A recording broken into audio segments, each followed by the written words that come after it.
one of the very richest places in Africa in terms of biodiversity of primates. And this is very important for the international conservation community, and very important for Nigeria as well. Nigeria, actually, of all the countries in Africa, it is number 3 in diversity of monkeys and apes, with DRC Congo being number 1, Cameroon number 2, and Nigeria number 3. Cross River State alone in southeast Nigeria has almost 25% of all the different species of monkeys and apes in Africa. And I do apologize if my talk is going to be slightly slanted to Cross River State, but I am biased. I've lived there for 20 years. Alone in Cross River State, we have 3 species of monkey found nowhere else in Nigeria, and only one other place in the world just over the border in Cameroon.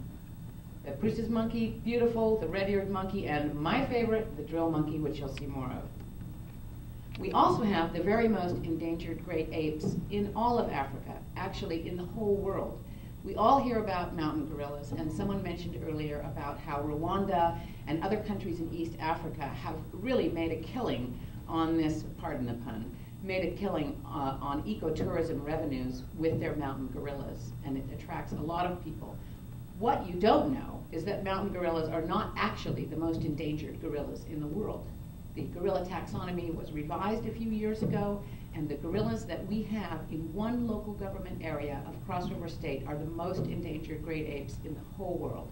There are only about 250 of them remaining in the world. They're called the Cross River gorilla. Also, the chimpanzee, which is native to Nigeria, is the most endangered of the 4 subspecies of chimpanzee in Africa. And that also gives us very great value in terms of our biodiversity and our natural heritage in Africa. It does help attract conservation interest and funding for conservation programs to Nigeria from all over the world. The diversity of habitats in Cross River State, which is really characteristic of the whole country insofar as the reason Nigeria is so rich in terms of biodiversity is because we are so rich in habitats, right from the mangroves of the Niger Delta in the south, all the way up to the Sahara in the north, and everything in between. It's an amazing gradient, or an ecotone, as we say in science, of habitats and vegetation. Drill Ranch is my program, and it was founded 20 years ago in Cross River State. We also have, with the help and encouragement of private sector and our friends like Adam Duke, as well as the Cross River State government, we have evolved a little bit into an ecotourism site. And it's fun for people to be able to come and visit a working wildlife project. What we do is rehabilitate orphan drill monkeys. They're a fully protected species. They're one of Africa's most endangered animals. They're one of the most endangered primates in the world. They're only found in Cross River State, Nigeria, and just over the border in Cameroon. I'm supposed to be the world's expert, and I can't tell you how many there are. My gut feeling is probably only 4,000 animals left in the world. They're also very endangered. In American zoos, there are only a dozen drills. They can't seem to breed them. Funnily enough, the only zoo in America which has ever bred a drill is Atlanta, where I will be going later this week. And they do give us some support. Thank you, Atlanta, for our work in Nigeria because of Nigeria's wildlife. We rehabilitate orphans whose mothers were illegally shot for the commercial bushmeat trade, and we have formed them into natural-sized breeding groups. We have now almost 300 drill monkeys, which is about 85% of the entire captive population in the world. And our project has become the world's most successful captive breeding program for any endangered monkey. And we're very proud that this was done not at San Diego Zoo or Atlanta Zoo or somewhere in Europe, but that it was done in Cross River State, Nigeria. And we have people, scientists and zoo personnel from all over the world come to see our program and to learn what our secret is and learn from our local staff how they have managed to achieve this.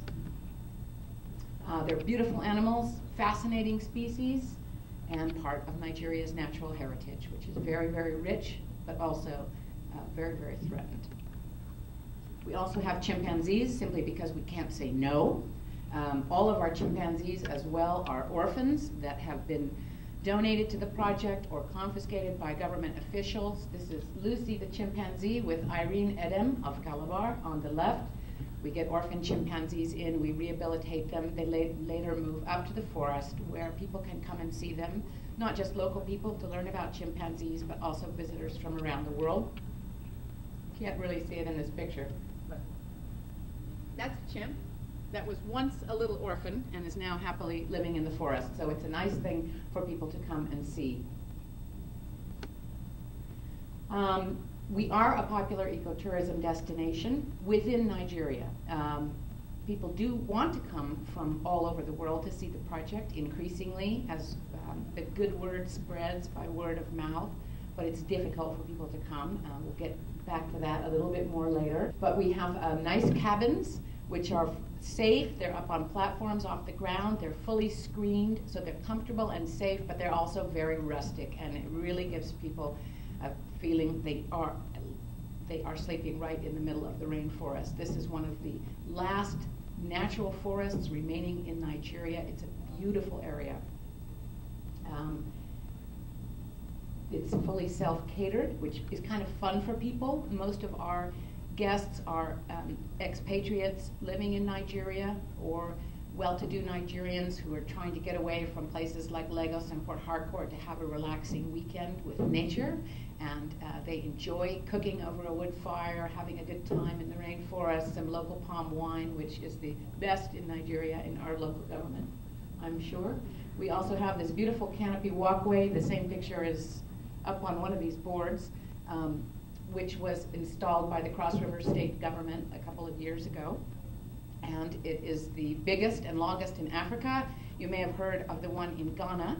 It was built by the same people, but it's a newer generation. And as someone was saying earlier, everything is big in Nigeria, so we have the bigger, better canopy walkway. The wildlife sanctuary, this is a natural area that our charity has worked with others and the Cross River State government to turn from a production forest reserve, that is a logged area, it was to be logged, into a natural area where we have the best home remaining in the world for the Cross River gorilla that I mentioned earlier. These are wild animals, not our orphans. There are also drills and chimpanzees living there. It's a very, very beautiful area. There's a group of expats and Nigerians that came. Actually, that's ExxonMobil and some of the top people at ExxonMobil from Lagos who came down to visit the project. I have to say I'm proud to have received a lot of sponsorship from them.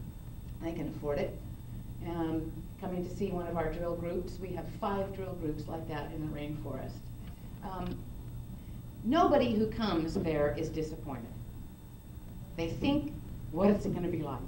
We're not going to have any electricity or running water or this or that, but everybody has a good time, and that's something I'm very proud of. And that's, I think, what my American friend here, the only other Oyibo here, he said earlier when he came to Nigeria how everybody was wrong about what a terrible country. What you hear here and what you hear in Europe is how awful Nigeria is. It's not safe. It's this, it's that. It isn't true, and we all know that. And I've been, part of my personal mission for the last 20 years is telling the rest of the world that. But we need to get people there.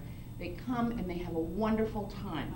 But let me just close by saying that Nigeria, tourism rather, and especially ecotourism, is very, very good for the Nigerian environment. It brings in funds and interest to help protect the Nigerian environment and Nigerian wildlife, and it's also good for Nigerian people. And ecotourism in particular reaches people really at the grassroots, people in very, very isolated communities who don't have any other contact with even the capital of their local government area in many cases. But with ecotourism, people get into those communities and money does trickle down to the very lowest level of the grassroots. It's good for Nigeria. Thank you. No one knows, no one knows.